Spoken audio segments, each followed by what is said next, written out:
오늘도 우리가 함께 본 이 말씀을 통해서 또 여러분 각자에게 주시는 하나님의 은혜가 있기를 간절히 기도합니다. 우리가 계속적으로 갈라디아서를 좀 살펴보고 있죠. 갈라디아서는 사도 바울이 세웠던 이 갈라디아 지역의 교회와 성도들이 거짓 진리와 복음을 가르치는 이단의 공격을 받고, 또한 사도 바울이 가지고 있었던 그 사도권을 공격하는 자들에게 복음이 무엇인가, 그리고 사도 바울 자신이 사도로서 누구로부터 계시를 받았는지 밝혀가는 이야기들을 우리가 보고 있습니다. 특별히 거짓 선생들은 예수 그리스도의 공로 이외에, 또한 구원을 믿음으로 받는 것 이외에 계속적으로 다른 것들을 추가하여 구원을 받을 수 있다라고 가르칩니다.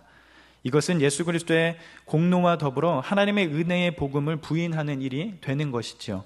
사도 바울은 자신이 복음을 전했던 이 갈라디아 교회와 성도들을 향하여 다시금 서신을 보내면서 진짜 복음이 무엇인가, 바른 신앙이 무엇인가, 정말 복음과 진리가 무엇인지 그것을 밝혀가고 있습니다. 지난번 저희는 안디옥에서 일어난 중요한 사건, 즉 초대교회의 위대한 두 지도자인 이 베드로와 사도 바울의 갈등을, 사건을 통하여 복음이 무엇인지 확인해보고 기억하는 그런 시간들이 되었습니다. 바울은 언제나 이방인들과 함께 식탁 교제하기를 즐거워하던 이 베드로가 자칭 야고보가 보낸 자들이라 하는 무리들이 베드로를 향하여 왔을 때 할례자들을 두려워하여 이방인들과 함께 하던 식탁 교제의 자리를 물러가게 되는 일이 있었습니다. 그 일로 인하여 남은 유대인들도 베드로와 같이 외식하게 되었고, 더불어 바나바와 같은 유명한 자도 외식의 유혹에 이끌리는 그런 일들이 되었습니다. 사도 바울은 이러한 사건 앞에 베드로를 공개적으로 책망하는 그런 일들이 일어나게 되었지요. 진리를 바르게 행하지 않는 것, 또한 억지로 유대인들처럼 만들어야 성도의 교제가 가능한 것처럼 만드는 것을 문제 삼으며 이 베드로를 책망하게 됩니다. 그러면서 사도 바울은 다시금 복음이 무엇인가, 교회가 왜곡하고 있는 복음에 대해서 다시 한번 명확하게 밝히는 일이 되고 있습니다. 그것이 바로 갈라디아서 2장 16절의 말씀이죠. 우리 사도 바울이 이렇게 복음을 선포하고 있습니다. 우리 같이 한번 읽어볼까요? 갈라디아서 2장 16절입니다. 같이 한번 읽어보겠습니다. 사람이 위롭게 되는 것은 율법의 행위로 말미암음이 아니요 오직 예수 그리스도를 믿음으로 말미암는 줄 알므로 우리도 그리스도 예수를 믿나니 이는 우리가 율법의 행위로서가 아니고 그리스도를 믿음으로써 위롭다 하심을 얻으려 함이라. 율법의 행위로서는 위롭다 함을 얻을 육체가 없느니라. 다시 한번 사도 바울은 계속적으로 복음을 소개하고 자신에게도 적용하면서 율법의 행위로서는 위롭다 함을 얻을 육체가 없다라는 것을 드러내고 있습니다. 바른 복음을 선포해 가고 있는 것이지요. 유대인조차도 율법의 행위로서는 위롭다 함을 얻을 육체가 없고 오직 예수 그리스도를 믿음으로, 그분을 믿음으로 우리는 위롭게 되는 것을 드러내고 있습니다. 사랑하는 여러분, 율법의 행위로서는 위롭다 함을 얻을 육체가 아무도 없습니다. 우리가 율법과 계명 몇 가지는 지킬 수 있을 것입니다. 어느 정도 우리는 행할 수 있습니다. 그러나 율법을 온전히 지키는 것은 불가능하지요. 그런데 자꾸 우리의 본성 자체가 왜곡되어 있기 때문에 예수님을 믿고 나서도 예수님의 공로로 구원을 얻었음에도 불구하고 하나님 앞에 어떤 행위와 행함을 통하여 무엇인가 얻어내려고 하는 그러한 부패한 본성이 그대로 남아 있습니다. 하나님을 믿고 그분의 은혜로우시고 복되심을 찬양하고 높이기보다는 끊임없이 뭔가를 받기 위해 행동하는 그런 신앙을 하게 되는 것이죠. 이것이 율법주의적인 경향이다, 이렇게 말할 수 있습니다. 이런 부분들은 한국교회가 많이 가르쳐온 부분이기도 합니다. 복을 받기 위해, 때로는 잘 살고 이 땅에서 윤택한 삶을 살기 위해 뭔가를 계속하도록 부추기기도 했지요. 기복적인 신앙들을 많이 가르치기도 했습니다. 구원은 은혜로 믿음으로 값없이 받는 것이지만 상급은 행함으로 받는다라고 그렇게 가르쳤던 것이죠. 그러나 행함은 상급을 받는 것이 아니지요. 상급은 부요한 은혜로 받습니다. 이러한 잘못된 신학으로 복음의 질서를 왜곡시키며 성도들을 이것에 종되게 만들었던 것이죠. 그렇다면 생각해 볼 것은, 그렇다면 율법을 우리에게 왜 주셨을까? 율법을 왜 주셨을까? 그것은 율법과 하나님의 귀한 생명의 말씀을 주신 것은 귀한 율법을 보면서 우리가 얼마나 하나님의 기준에 미치지 못하는지를 깨닫고 하나님이 은혜를 주실 때 그 은혜를 환영하며 받을 수 있도록 하는데 있다라는 것입니다. 율법이 초등교사가 되도록, 길을 닦고 예배하는 자가 되도록 그렇게 주신 것이지요. 우리를 예수께로 데려가기 위해 율법을 주신 것입니다. 율법을 지켜서 스스로 위롭다함을 얻으라고 주신 것이 아니고, 율법을 주시면서 하나님의 은혜를 더욱 생각하게 만들도록 그렇게 주신 것입니다. 예수님께서도 지상에서 살아 계실 때 이렇게 말씀하시며 가르쳤지요. 우리 마태복음 9장 말씀 같이 한번 읽어볼까요? 같이 한번 읽어보겠습니다. 시작. 예수께서 들으시고 이르시되 건강한 자에게는 의사가 쓸데없고 병든 자에게야 쓸데있느니라. 너희는 가서 내가 긍휼을 원하고 제사를 원하지 아니하노라 하신 뜻이 무엇인지 배우라. 나는 의인을 부르러 온 것이 아니요 죄인을 부르러 왔노라. 여러분, 예수님께서 하신 이 말씀의 뜻이 무엇일까요? 어떠한 뜻으로 예수님께서 이러한 말씀을 하셨을까요? 예수 그리스도의 공로와 하나님의 은혜와 사랑 외에는 하나님 앞에 설 수 없다는 것을 알아야 합니다. 어떤 자격과 조건, 때로는 공로를 갖추는 것이 아니라 하나님의 사랑과 예수 그리스도의 완전한 공로를 의지하고 믿음으로 나아오는 모든 병든 자들, 즉 자기가 죄인임을 아는 자들이 주님을 환영하고 기뻐하고 구원을 감격해 받아들인다라는 그 사실을 설명해 가고 있는 것이죠. 자신이 다른 사람들보다 낫다고 생각하고 남들을 무시하고 때로는 이방인을 죄인이라고 여긴 바리새인들이나 사두개인들은 들어오지 못했습니다. 그들은 자기 자신 속에 무엇인가 의지하고 붙들 것이 있다고 믿었기 때문에 주님이 주시는 완전한 구원의 도리를 마음으로 순종하지 못하고 자기의 공로를 붙들고 하나님의 위를 대적했기 때문에 그들은 들어가지 못했습니다.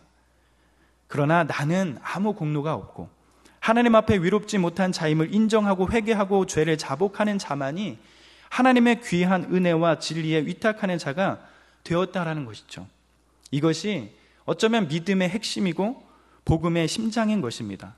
사도 바울은 이렇게 안디옥의 사건들을 통해서, 또 베드로가 할례받은 유대인들의 눈치를 보며 이방인들과의 식탁 교제에서 물러난 그 사건들을 들면서 진정한 복음이 무엇인가, 믿음이 무엇인가, 교회와 성도들에게 선포하고 있다라는 사실을 우리는 살펴볼 수 있지요. 그런데 문제는 이러한 복음의 진리 가운데 일부 사람들이 이렇게 반론을 제기할 수도 있겠습니다. 또는 율법을 통해서 구원을 받을 자가 없다라고 주장하는 사도 바울에게 거짓 선생들이나 거짓 진리를 가르치는 자들이 이렇게 사도 바울에게 반문할지 모르겠습니다. 어떻게 반문을 제기할까요? 바로 17절의 말씀에 힌트가 있어요. 우리 17절 같이 한번 읽어볼까요? 시작. 만일 우리가 그리스도 안에서 위롭게 되려 하다가 죄인으로 드러나면 그리스도께서 죄를 짓게 하는 자냐? 결코 그럴 수 없느니라. 즉 율법을 통해서 구원을 받을 자가 없다라고 복음의 진리가 이야기할 때 어떤 이들은 진리 곧 하나님의 도는 자칫 잘못하면 사람들로 하여금 행위가 중요하지 않은 것처럼 생각들게 만들고 결과적으로 선행이나 율법을 무시하고 방탕하고 죄악된 삶을 살도록 주장하는 것이 아닌가라는 그런 반론을 제기할 수 있다라는 것입니다. 율법을 무시하고 방탕하고 죄악된 삶을 살도록 만든다는 것입니다. 즉 행위나 자격이나 조건에 근거하지 않고 은혜로 값없이 또는 믿음으로 구원을 받는 진리가 한편으로는 사람들에게 삶을 어떻게 살아도 되는 그런 관계가 없는 오해를 하도록 그렇게 만들어서 사람들에게 이 좋은 선행, 선한 선행을 할 수 없도록 만든다라는 것이에요. 그런데 이런 반문 가운데 사도 바울의 결론은 무엇입니까? 17절 하반절의 말씀처럼 사도 바울은 어떻게 이야기하고 있죠? 결코 그럴 수 없다라고 이렇게 말씀해 가고 있습니다. 그것에 대해서 부정해 가고 있는 것이죠. 그렇다면 여러분 왜 그럴까요? 왜 그렇습니까? 그것은 바로 우리의 구원이 은혜라는 사실을 잃어버리기 때문입니다. 은혜를 통해서 구원을 받으면 그때부터 참된 행실을 하게 되는 것이 우리가 믿고 있는 진리이기 때문에 그렇습니다. 조건과 자격을 논하는 곳에서 이제는 하나님의 위가 충만한, 은혜가 충만한 곳으로 우리는 옮겨졌습니다. 또한 자격과 조건으로 모든 인생을 살다가, 그런 기준과 잣대로 살다가, 그래서 늘 절망과 한계를 맛보던 인생이 주님이 거저주시는 은혜를 만나게 되었습니다. 하나님 앞에서 아무 일 한 것도 없어도 하나님께서는 그저 우리를 향하여 위롭다 하시고 옳게 바라보시며 참되다고 바르다고 선언해 주십니다. 더 이상 꾸미거나 어떠한 자격을 논하거나 어떠한 것을 하지 않아도 주님 안에 있는 완전한 의가 우리에게 주어졌습니다. 이러한 놀라운 하나님의 은혜의 복음을 안 자들이 있다면 여러분 어떻게 될까요? 그러한 사람들이 어떠한 삶을 살아가겠습니까? 은혜를 통해서 구원을 받았다라고 생각하는 사람일수록 어쩌면 나를 나보다 더 가치 있게 만들기 위한 삶이 아니라 하나님을 영화롭게 하고 하나님을 드러내며 그분을 높이고 다른 사람들을 복되게 하는 그런 삶을 살고 싶은 그런 변화들이 일어날 것입니다. 우리는 인생을 살아가면서 복음을 처음 들었을 때보다, 복음을 처음 접했을 보다 세월이 가면 갈수록 복음이 더욱 사실이고 참되다는 것을 깊이 경험하게 됩니다. 나를 나되게 하는 것은 은혜밖에 없고 예수님의 공로밖에 없다는 것을 깊이 경험하면서 어쩌면 주님을 더욱 의지하고 예수님이 아니면 다른 것은 말하고 싶지 않을 때도 생긴다는 것이죠. 그러면서 동시에 생명의 근원이신 하나님 앞으로 나아가면서 힘을 얻어 그렇게 살게 됩니다. 하나님이 주시는 은혜와 복을 경험하면서 그렇게 삶을 살아갑니다. 죄의 습관들이 여전히 몸 안에 남아 있어도 우리는 예수님을 믿고 난 이후에도 여전히 죄를 짓고 한계가 많지만 그럼에도 놀랍게도 우리 속에 하나님을 영화롭게 하고 이웃을 사랑하는 참된 선행들이 시작된다라는 거예요. 어떻게 하면 우리에게 은혜 주신 그 하나님을 영화롭게 할지, 우리의 삶의 변화들이 시작될 수 있다라는 것이죠. 그러하기 때문에 자꾸 우리의 삶 가운데 선한 열매를 바라볼 수 있는 그런 상황들이 된다라는 것이죠. 그러기에 그리스도를 믿어 위에 이르게 되면 우리가 율법을 무시하고 죄를 짓게 된다고 주장하는 자들을 향하여 사도 바울처럼 단호하게 그렇게 선포하며 나아갈 수 있다라는 것입니다. 그리스도가 우리를 죄인으로 만들 수 없다, 결코 그럴 수 없다 라고 선포할 수 있다라는 것이죠. 믿음과 행함이 결코 분리되지 않는다라고 말할 수 있다라는 것입니다.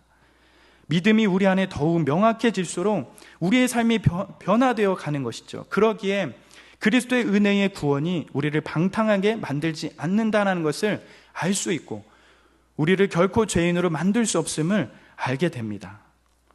그렇다면 여러분, 우리가 예수 그리스도를 믿을 때 우리 안에 위롭다고 선포하시는 일 외에 그러면 어떤 일들이 일어나게 되지요? 우리가 예수 그리스도를 믿게 될 때 우리를 위롭다 하심과 더불어서 우리 안에 어떠한 일들이 또한 일어나게 될 수 있지요? 바로 사도 바울은 오늘 본문 갈라디아서 2장 19절과 20절의 말씀을 통해서 이렇게 선포하며 밝히고 있습니다. 같이 한번 읽어볼까요? 시작. 내가 율법으로 말미암아 율법에 대하여 죽었나니 이는 하나님에 대하여 살려 함이라. 내가 그리스도와 함께 십자가에 못 박혔나니 그런즉 이제는 내가 사는 것이 아니요 오직 내 안에 그리스도께서 사신 것이라. 이제 내가 육체 가운데 사는 것은 나를 사랑하사 나를 위하여 자기 자신을 버리신 하나님의 아들을 믿는 믿음 안에서 사는 것이라. 여러분 19절에 보면 어떻게 되어 있지요? 내가 율법으로 말미암아 율법에 대하여 죽었다라고 이렇게 말씀하고 있습니다. 또한 20절에 보면 내가 그리스도와 함께 십자가에 못 박혔다라고 이렇게 말씀해 가고 있습니다. 즉 이 문장에 나오는 모든 동사들이 어떻게 쓰여져 있지요? 다 과거형으로 쓰여져 있는 것을 알 수 있게 됩니다. 즉 이 말은 우리가 예수 그리스도를 통하여 그 예수 그리스도를 믿을 때 우리가 어떻게 된다라고 말씀하고 있는 것이지요? 바로 우리도 그리스도와 함께 십자가에 못 박혀 죽고 그 결과로 율법에 대하여 죽었다라고 말씀하고 있다라는 것입니다. 이러한 일들을 통하여 우리가 예수 그리스도를 믿을 때 우리 안에 위롭다 하고 선포하시는 일 외에 일어나는 일 중에 중요한 한 가지는 바로 성령 안에서 각 개인이 예수 그리스도와 연합하는 일들이 일어난다는 사실입니다. 우리가 그저 입으로 예수 그리스도를 믿습니다 라고 형식적으로 말하는 것이 아니라 우리가 참으로 예수님을 믿게 되면, 그분을 믿게 되면 예수님과 우리 사이에 실제적인 영적인 현장인 연합이 일어난다는 그 사실을 알 수 있다는 거예요. 우리는 눈에 보이지 않지만 참되고 영적이고 개인적이고 실제적인 그런 연합이 우리의 삶 가운데 일어나게 됩니다. 그렇다면 여러분, 우리가 율법에 대하여 죽었다라는 말은 무슨 의미일까요? 그것은 우리가 율법에 대하여 죽었다라고 했을 때 우리는 그것은 무엇을 말하는 것일까요? 율법에 대하여 죽었다라고 했을 때 그것은 무엇을 말하는 것일까요? 그것은 율법 자체는 나쁘거나 악한 것이 아니지요. 하나님의 율법은 하나님의 성품의 표현이기 때문에 오히려 귀합니다. 그런데 아담 이후 모든 사람이 어머니의 모태에서 죄를 가지고 태어났기 때문에 율법에 관심이 없습니다. 하나님의 율법과 기준이 무엇인지 알려고 하지도 않습니다. 전부 자기네 소견에 오는 대로 그렇게 그저 살아가지요. 세상의 법적인 기준만으로 삶을 평가하려고 합니다. 하나님의 율법에 근거해서 자신의 삶을 보려고 하지도 않습니다. 그러니 하나님의 율법에 대하여 무시하고 무관심할 뿐만 아니라 어기는 일을 많이 하지요. 그렇기 때문에 모든 인생이 이런 면에서 더욱 죄인이 되어 가지요. 아담 이후에 모든 인생이 율법을 율법답게 제대로 지켜본 적이 한 번도 없습니다. 그런 인생들 속에 예수님께서 사람의 몸을 가지고 이 땅에 오셨습니다. 갈라디아서 4장 4절처럼 하나님이 그 아들을 보내사 여자에게서 나게 하시고 율법 아래서 나게 하셨다라고 말씀합니다. 모든 사람이 하나님의 율법을 무시하고 율법과 상관없이 살고 있는 그 세상 속에 예수님께서 율법의 권위 아래 오셨다라는 거예요. 그리스도 자신이 율법을 주신 분이신데 스스로 그 율법의 권위 아래 오셨습니다. 예수님은 모든 율법의 명령과 요구를 1.1획도 땅에 떨어짐 없이 전부 이루셨습니다. 그분은 우리처럼 어머니의 모태에서 태어나 키가 자라고 지혜가 자라면서 33년 동안 하나님의 율법에 순응하고 그렇게 사셨습니다. 그리고 예수님은 모든 율법을 어긴 우리의 삶에 대한 정죄와 형벌을 십자가 위에서 완전하게 받으셨습니다.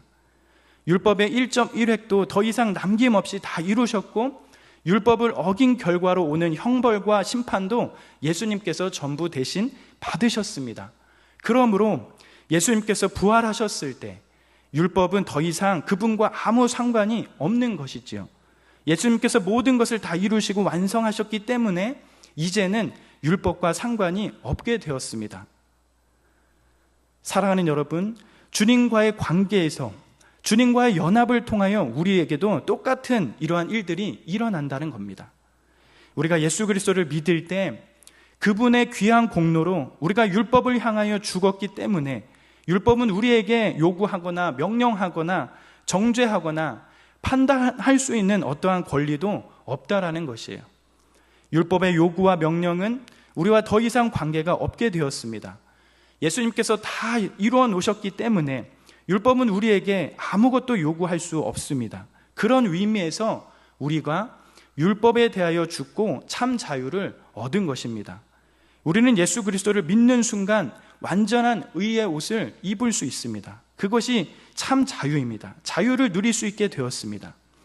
아무도 우리를 죄 아래 묶을 수 없다라는 것이에요. 율법에 대해 죽고 참 자유를 얻었습니다. 그러나 지금도 여전히 우리가 죄를 지을 때 율법이 우리를 정죄합니다. 우리가 죄를 지으면 양심이 일어나서 소리를 치게 되지요. 그럴 때에 우리는 어떻게 해야 합니까? 그럴 때에 하나님, 제가 죄를 지었습니다. 예수 그리스도의 완전한 공로로 저의 죄를 씻어주시고 새롭게 하여 주시옵소서 라고 기도하면 되는 것이죠. 죄를 지었을 때 우리는 자꾸 착한 일을 하거나 죄를 상쇄할 수 있는 좋은 일을 해야 죄가 용서될 것 같은 그런 유혹을 받습니다. 그러나 그런 방식으로 죄를 용서받고 위롭다함을 받을 자가 아무도 없습니다.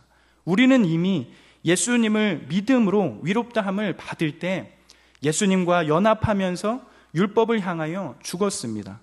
그렇기 때문에 우리는 다시 율법의 정죄 아래 가둘 수 없는 그런 자유자가 되었습니다. 참된 자유를 누리는 것은 주님을 믿는 자들에게 어쩌면 누릴 수 있는 최고의 특권이 되었다라는 것이죠. 정말 풍성한 삶이 우리에게 있다라는 사실을 알 수 있습니다. 그러면서 우리가 예수님을 믿을 때 일어나는 두 번째 일이 무엇이지요? 19절에 보면 이렇게 말씀이 되어 있습니다. 율법에 대하여 죽나니 이는 하나님에 대하여 살려 함이라. 또한 20절에도 이렇게 기록되어 있죠. 내가 그리스도와 함께 십자가에 못 박혔나니 그런즉 이제는 내가 사는 것이 아니요 오직 내 안에 그리스도께서 사신 것이라. 즉 우리가 예수 그리스도를 믿을 때 우리 안에 일어나는 중요한 일 중에 하나는 내 안에 누가 계신 것입니까? 누가 살아계시죠? 바로 내 안에 그리스도가 사신다라는 그 사실입니다. 즉 성령이 우리 속에 들어오시는 것입니다. 모든 진실한 성도는 성령으로 거듭난다는 것이죠. 그리고 하나님의 영이 그 속에 있다라는 것입니다. 성령이 우리 속에 들어오시면 예수님께서 우리 속에 들어오십니다. 이것이 성도들의 자기 정체성의 어쩌면 핵심일 것입니다. 사랑하는 여러분, 지금까지 우리는 경쟁 사회에서 어쩌면 바르게 살려고 애쓰고 때로는 도태되지 않고 때로는 건전한 시민이 되려고 노력했습니다. 그러나 이것만으로는 성도가 되지 않습니다. 성도를 성도되게 하는 것은 다른 곳에 있습니다. 아무리 아름답게 보이고 세상이 다 놀랄 만한 일을 성취하고 명성을 얻고 도덕과 윤리를 잘 행한다고 하더라도 그것으로 성도가 되지 않습니다. 이런 것들은 전부 자기를 위해서 하는 것들이지요. 어머니의 모태에서 죄를 가지고 태어난 사람들의 치명적인 문제는 처음부터 끝까지 자기 중심성에서 벗어날 수 없다는 데 있다라는 것이에요. 인생에서 가장 중요한 질고와 아픔은 자기 중심성에서 나오게 됩니다. 자기를 위해서 살고 자기를 위해 울고 자기를 기쁘게 하고 자기를 믿고 이것이 세상 살아가는 사람들의 보편적인 삶의 방식입니다. 그런데 우리가 예수 그리스도를 믿으면 이런 자기 중심성에 묻어있는 우리의 삶에 예수님께서 들어오십니다. 주님께서 우리의 삶 중심에 들어오셔서 좌정하시고 임재하시며 그리스도께서 우리 안에 함께 사시는 겁니다. 이것의 의미는 우리가 자기를 위해 살기를 멈추기 시작하는 것이죠. 모든 것이 자기 자신을 중심으로 평가되던 판단되는 삶에서 이제는 주님을 중심으로 하는 새로운 삶이 열리게 되는 것입니다. 더 이상 자기를 기쁘게 하고 자기 만족을 위해서 자기 행복을 위해서 그것에 목적을 두며 살지 않습니다. 중심에 하나님에 계시고 하나님과 더불어 모든 일을 하고 싶어 하고 어디를 가든지 예수님과 함께 하고 싶어 하는 그런 새로운 삶이 시작됩니다. 예수님께서 우리의 삶 중심에 들어오는 그런 일들이 일어납니다. 그래서 옛날처럼 자기 방식대로 살기를 멈추기 시작합니다. 우리의 삶에 주님이 들어오셔서 우리를 삶을 다스려 주시고 이끌어 주시고 참 주인이 되어 주실 때 우리는 그 감격과 위로 속에 살게 되어집니다. 이것이 주님이 우리 속에 들어오셔서 우리와 함께 사실 때 일어나는 귀한 일들이 되는 것이지요. 그렇기 때문에 여러분, 우리는 어떻게 살아가야 하겠습니까? 이제는 우리가 어떻게 살아가야 하는 것이죠? 20절 하반절처럼 이렇게 살아가야 합니다. 오직 내 안에 그리스도께서 사신 것이라 이제 내가 육체 가운데 사는 것은 나를 사랑하사 나를 위하여 자기 자신을 버리신 하나님의 아들을 믿는 믿음 안에서 사는 것이라. 육체 가운데 살았던 우리들은 이제 어떻게 살아가야 한다라고 말씀하고 있습니까? 나를 사랑하사 나를 위하여 자기 자신을 버리신 하나님의 아들을 믿는 믿음 안에서 사는 것이다 라고 그렇게 말씀합니다.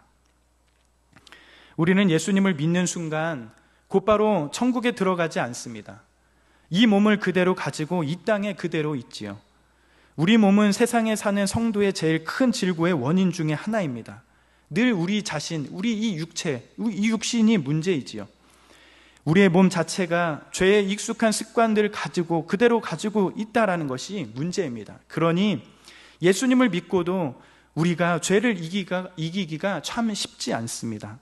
그러나 절대로 몸이 원하는 대로, 때로는 육신이 원하는 대로, 세상이 원하는 대로 살지 말아야 합니다.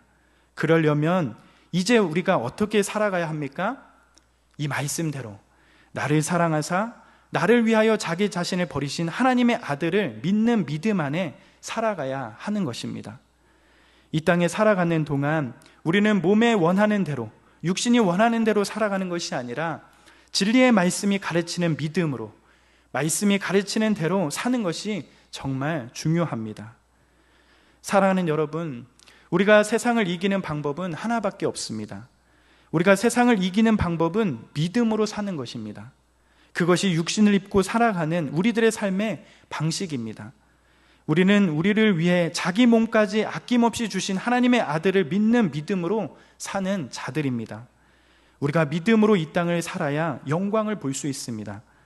질그릇 같고 때로는 티끌 같고 먼지 같아 깨어지기 쉬운 우리의 몸에 내주하시는 하나님과 그분의 역사가 빚어내는 영광이 어떤 것인지 경험하는 것은 우리가 믿음으로 벼랑 끝에 서 볼 때에만 누릴 수 있는 영광입니다.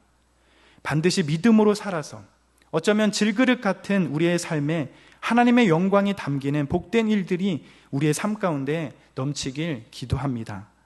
내 안에 그리스도가 계심과 또한 그것을 믿는 믿음으로 살아가는 것, 또한 내 안에 그리스도가 살아 있을 수 있도록 사는 것, 이것이 어쩌면 우리가 마땅히 걸어가야 할 인생입니다. 우리가 이 사실을 기억했으면 좋겠습니다. 말씀을 정리하겠습니다. 오늘은 사도 바울이 구원은 어떻게 받는지, 또한 바른 믿음과 참 복음이 무엇인지 말씀하는 것을 보게 됩니다. 구원은 여러분 어떻게 받습니까? 믿음으로 받습니다. 구원은 오직 예수 그리스도의 공로를 의지하여 믿음으로 받는 것입니다. 오늘의 이 말씀을 우리가 잘 기억하면서 특별히 복음이 주는 귀한 은혜, 또한 믿음 안에 사는 자들로서 우리에게 주신 귀한 복들을 생각하며 하나님 안에 누릴 수 있는 그 풍성함을 가득 누려가시는 저와 사랑하는 우리 형제 자매들의 삶이 되길 간절히 기도하며 축복합니다.